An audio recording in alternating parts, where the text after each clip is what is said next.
Hello everyone. I'm doing a video right now. This is a really basic video that I'm just recording because I'm having a hard time finding answers online and on YouTube, and I've seen a few dumb things, and I just want to talk about it real quick. So this may be a little bit too late because electric scooters are already starting to come out, and so this is actually really outdated. I think this is like an early 2000s, like 2003 Piaggio Typhoon. And essentially, the reason why I'm making this video is because I was like, well, hey, this moped's actually kind of fun. You know, it's just a 50cc moped, though. So I'm trying to, speed it up a little bit, make it a little bit, better to drive around town because, let's face it, speed limits are higher everywhere. I mean, most people are going 40, 45 miles per hour on simple streets and 65 on, other highway roads.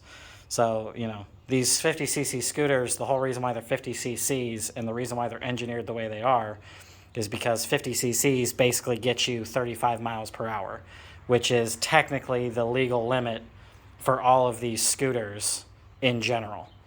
That being said, this scooter itself, just stock, I can guarantee will go up to 41, 42 miles per hour on its own. So anyway, I've seen a couple of videos online where people are talking about things to do to make it go faster, and I just want to help everybody out and clarify some things and clean things up. Number one, the engineers are right. They know more than you are. They've done math and all kinds of science to figure out how to make these things, and that's really how you should leave it. If you're really wanting to get a boost of speed, there's a couple things you can do that might make it seem like it's a little bit quicker, but in the long run, all you're going to do really is just burn more gasoline and cost yourself more money. There's some things that you can do that are really expensive that will then allow you to go faster, but it's kind of at the risk of the parts because, once again, the bike is engineered to only go and do certain things, and if you go beyond those limits, you run the risk of damaging everything. But without any further ado, let me just kind of get in here and show you a few things. So the number one video that I saw online was where people were saying to remove a brass ring or a gold ring that sits between your airbox and the carburetor. The carburetor is this guy right in here. This is the air intake right here. And this little pipe right here is what feeds the carburetor from the air intake. This is an aftermarket bracket because the one that was originally on there is gone, so I had to use this to fix it. But basically, you're disconnecting it here, and you're taking all the screws out around here so that you can see the screw in here. And that allows you to take this off and get to the brass ring that's right behind this. That brass ring, when you look at it, it's got 4 or 5 holes on it around the edges. So all it's really doing is limiting the airflow from the airbox into the carburetor. So when you hear people talk about lean or rich conditions, if you have a lean condition, that means there's too much air going into the bike. If you just take that ring off, which all the videos I found on YouTube said your bike will go faster if you take that ring off, your bike is actually going to go slower because you end up with a lean condition. So when you pull the throttle to fully open, there's not enough gasoline going into the carburetor to ignite with the oxygen, and actually that's really bad because this is a 2-stroke motor, and 2-stroke motors you want to be rich, if anything. Too lean can actually blow the engine up.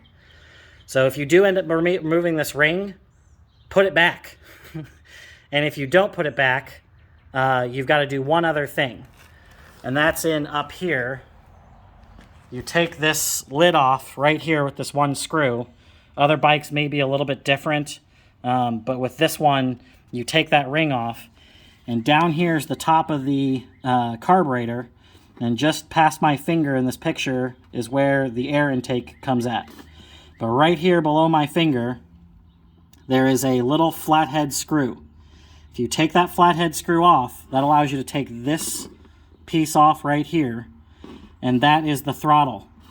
Underneath this throttle, there's a spring inside of here that has a needle that goes all the way into the carburetor. At the top of that needle, there's a little tiny washer. It's actually a snap ring that is on the top of the needle. and there's a bunch of grooves at the top of the needle that you can snap the snap ring into.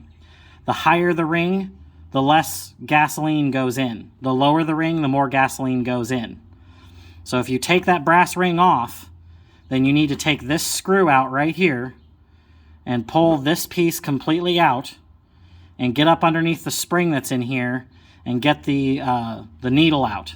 And you've got to move that snap ring or washer from the top position down one position. And if you do that, then you won't have a lean condition anymore when you hit full throttle.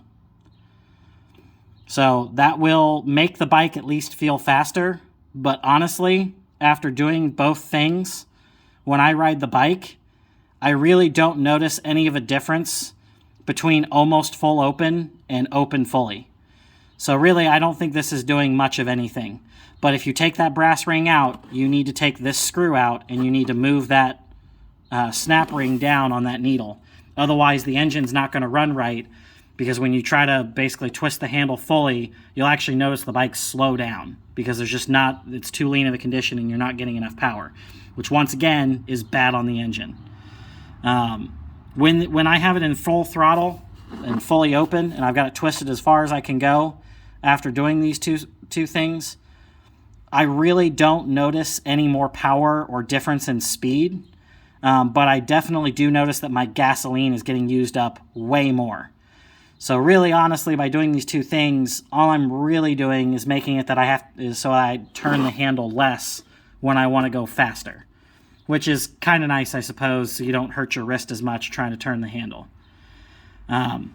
So one other thing I want to show you guys, and I'm not going to take all this off because it's kind of annoying to do it, and I don't want to do it. But all these bolts right here that are, oh, that's kind of hot.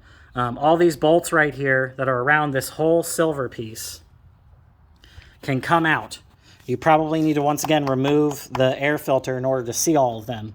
But if you take them all out, you'll see the transmission in here, okay?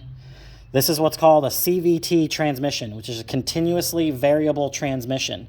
This is what's in all the new hybrid vehicles and everything. It's obviously a design that's been around for a long time. Here's the big key to this. It's basically just a big giant rubber belt, okay? And the key to a CVT transmission is how you get faster speeds is the belt literally gets stretched out further, kind of like on a simple bicycle from when you were a kid. The bigger the gears are on both sides, the harder it is to pedal and the faster you'll go.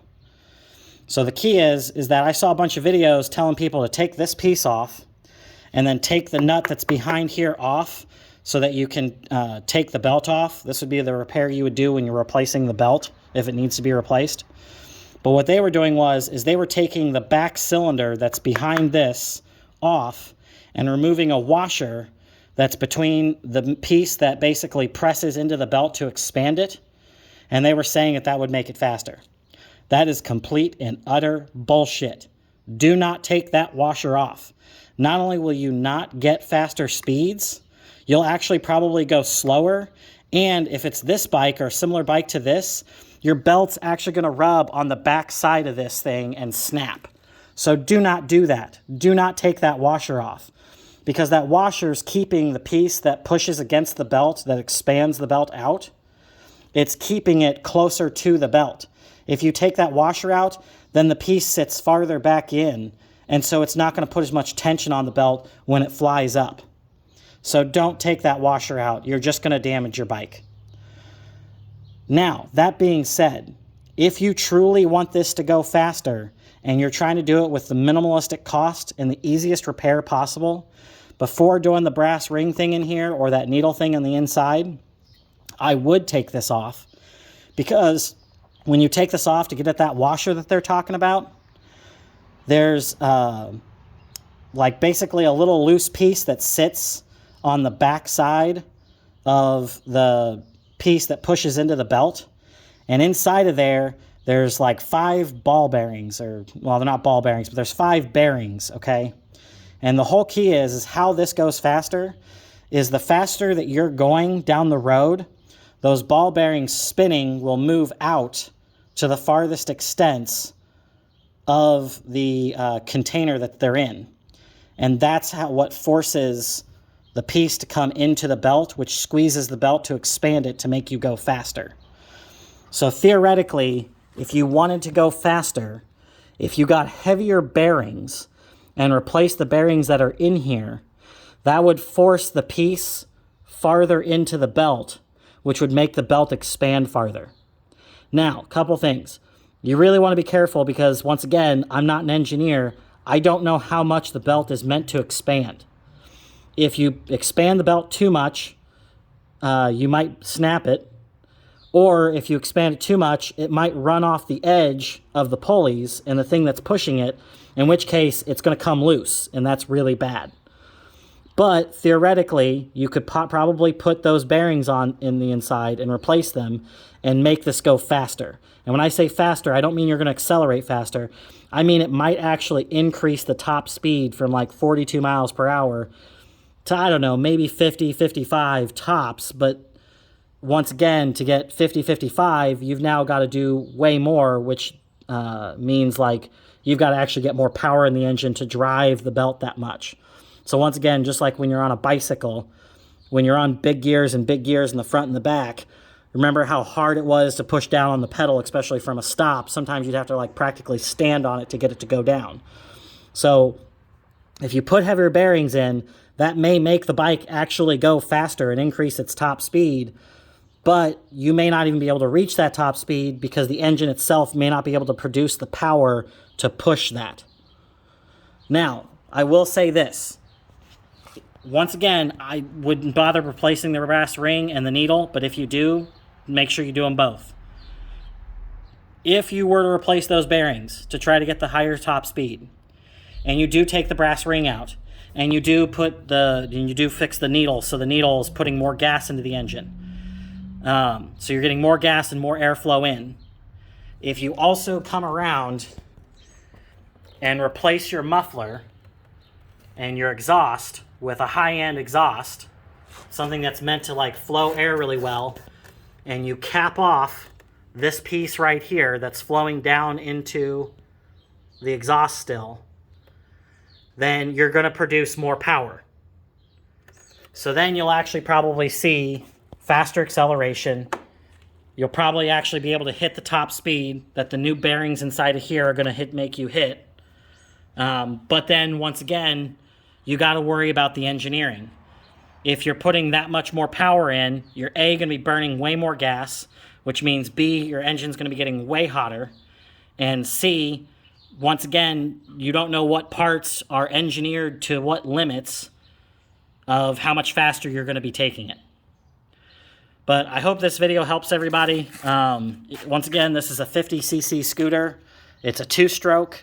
So it's like oil's being fed into the engine along with the gasoline. They really don't make these things anymore. There's Chinese versions and Italian versions. Everybody I talk to says don't buy a Chinese version, get Italian or European or something like that, or even Japanese, but not Chinese, apparently. I don't really know. I haven't used the other ones. This is the only scooter I've ever ridden or driven, and it's fun. I just wish it would go faster. So like I said, before you go messing with anything, keep in mind it's probably better not to mess with anything. If you truly want to get a higher speed, then you got to replace those bearings that are behind some of the pieces in here, but do not replace that washer. And more than that, if you really want to, you can replace the exhaust, make your air intake better, make your fuel intake better, and if you do all that, you've got to get like a tachometer, and then you've got to sit there and like tune the engine yourself manually, and you know, to make sure that you're getting your power to where it needs to go. So unless you're going to do a whole lot of work, and I mean a lot of work, and a lot of testing and all kinds of other crazy stuff, just don't fucking touch it. It's just not worth it. If you want to do anything to try to get higher speed, maybe the bearings, but honestly, just don't fucking touch it.